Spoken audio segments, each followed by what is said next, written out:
Hello दोस्तों, पवन teaching centre में आपका स्वागत है।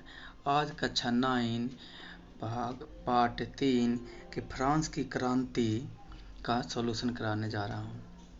पहला प्रश्न, फ्रांस की राजक्रांति किस ईस्वी में हुई? तो फ्रांस की राजक्रांति 1789 ईस्वी में हुई। बेस्टिल का पतन कब हुआ? बेस्टिल का पतन कब हुआ? तो बेस्टिल का पतन 14 जुलाई 1789 में हुआ। प्रथम अरेस्ट में कौन आते थे? तो प्रथम अरेस्ट में पादरी आते थे। द्वितीय अरेस्ट में कौन आते थे? द्वितीय अरेस्ट में कुलीन आते थे।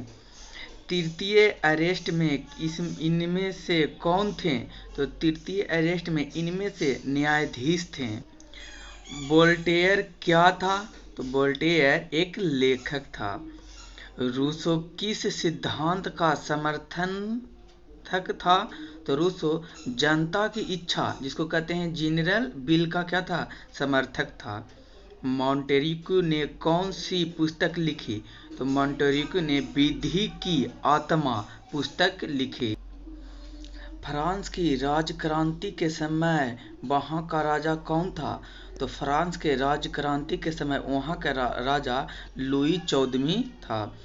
फ्रांस में स्वतंत्रता दिवस कब मनाया जाता है? तो फ्रांस में स्वतंत्रता दिवस 14 जुलाई को मनाया जाता है। लुई 14वां सन 1774 ईस्वी में फ्रांस की गद्दी पर बैठा था।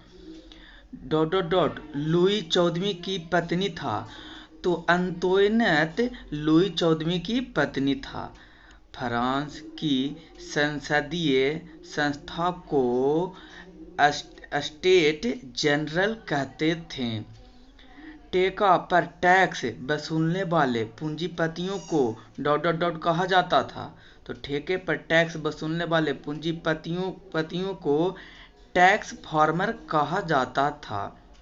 के सिद्धांत की स्थापना मॉन्टेस्क्यू ने किया था। तो शक्ति का पृथक्करण के सिद्धांत का स्थापना मॉन्टेस्क्यू ने किया था। की प्रसिद्ध पुस्तक सामाजिक संविदा है। तो रूसो की प्रसिद्ध पुस्तक सामाजिक संविदा है।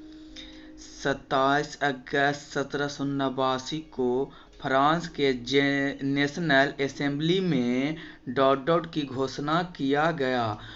तो 27 अगस्त 1789 में फ्रांस के असेंबली में मानव और नागरिक के अधिकार की घोषणा किया गया।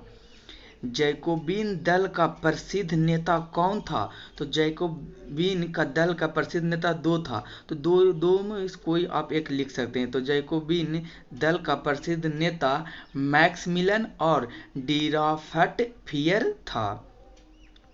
दास प्रथा का अंतिम रूप से उन्मूलन ईस्वी में हुई। तो दास प्रथा के अंतिम रूप से उन्मूलन 1848 ईस्वी में हुआ। फ्रांसीसी महिलाओं को मतदान का अधिकार सन ईस्वी में मिला। तो फ्रांसीसी महिलाओं का मतदान का अधिकार 1946 ईस्वी में मिला।